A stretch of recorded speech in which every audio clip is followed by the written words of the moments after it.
જય Shri Krishna, welcome to my channel. તો આજનો વ્લોગ છે આપણો એના કિસ્સાનો. તો સવારમાં સૂર્યદાદા ઉગ્યા જ નથી આજે. સ્ટેરી નાઇટમાં આજે આપણો કાલે લાસ્ટ ડે છે. તો સવારમાં હવે ચા નાસ્તો બને છે. ચા નાસ્તો કરીને પછી નીકળીએ. તો જો અહીંયા પે કરવાનું છે ગાડી પાર્ક કરવા માટે. પે પાર્કિંગ હોય. તો જુઓ આ છે એના કિસ્સાનું મેન એન્ટ્રન્સ, જ્યાં તમને રોપવે કેબિન ઉપર લઈ જાય. તો આજે આપણે એક એવી જગ્યાએ જઈ રહ્યા છીએ જ્યાં પહોંચ્યા પછી એવું લાગે છે કે જાણે આપણે પહાડોની દુનિયામાં પ્રવેશ કરી લીધો હોય. જુઓ, આ ઉપરનો સુંદર ભાગ છે જે માઉન્ટેન્સ દેખાય છે. તો ચારે તરફ ઊંચા પહાડો, લીલાછમ જંગલ્સ અને દૂર સુધી ફેલાયેલો સુંદર નજારો જોવા મળે છે. અહીંયા ખાસ વાત એ છે કે માત્ર એક જગ્યાએ ઊભા રહીને વ્યૂ જોવાનો અનુભવ નથી, પરંતુ ચાલતા ચાલતા દરેક થોડા અંતરે એક નવું દૃશ્ય જોવા મળે છે.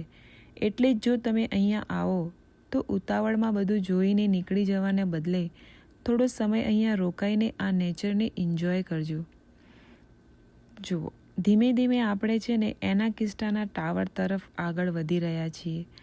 અહીંથી ઉપર જતાં પહેલાં આપણને આસપાસનો વ્યૂ એકવાર ધ્યાનથી જોઈ લેજો.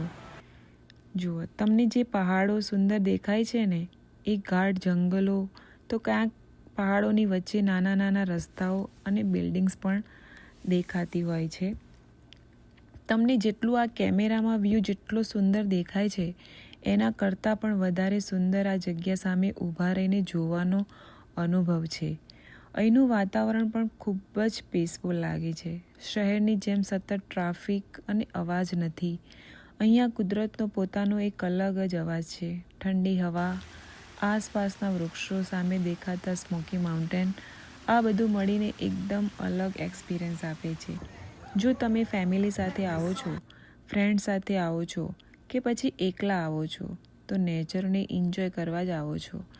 એના કિસ્સામાં દરેક વ્યક્તિ માટે કંઈક ના કંઈક નવું જોવા અને માણવા જેવું હોય છે. હવે આપણે પહોંચવાના છીએ એના કિસ્સાના ટાવર પાસે. ટાવર પરથી આસપાસનો જે વ્યૂ જોવાનો છે એ તો હજુ બાકી જ છે.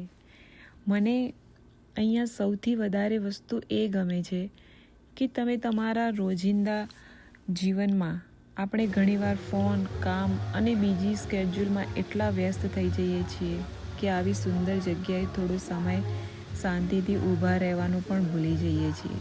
પણ આવી જગ્યાએ આવ્યા પછી બસ એક જ વિચાર આવે છે કે થોડો સમય બધું ભૂલીને આ સુંદરતાને એન્જોય કરીએ આપણે. તો તમે ક્યારે પણ ગેટલિંગબર્ગ આવવાનું પ્લાનિંગ કરો તો એના કિસ્સાને તમે તમારી લિસ્ટમાં ચોક્કસથી રાખજો. તો જુઓ, આ વુડન ફાયર છે. અહીંયા શિયાળા ટાઈમે અહીંયા બેસવાનું શાંતિથી. અને આ તમને દેખાય છે ને એ લાઈવ સ્ટેજ પ્રોગ્રામ છે. આવી રીતે આ લોકો ગાતા હોય અને એ સામે બધા બેસીને જોવન ખાય ને એવું બધું કરે. કારણ કે અહીંયા શું છે, ઉનાળાનો ટાઈમ છે ને તો પબ્લિક બહુ જ હતી. પણ વિન્ટર ટાઈમમાં એટલું બધું ના હોય અહીંયા, કેમ કે અહીંયા સ્નો પડે એના લીધે. આ જો કેક દેખાય છે ને, ફેક કેક, રિયલ કેક નહીં. પણ શું છે, 4 જુલાઈ હમણાં ગઈ ને તો 250 વર્ષ અમેરિકાના પૂરા થયા. તો એના માટેની આ કેક છે.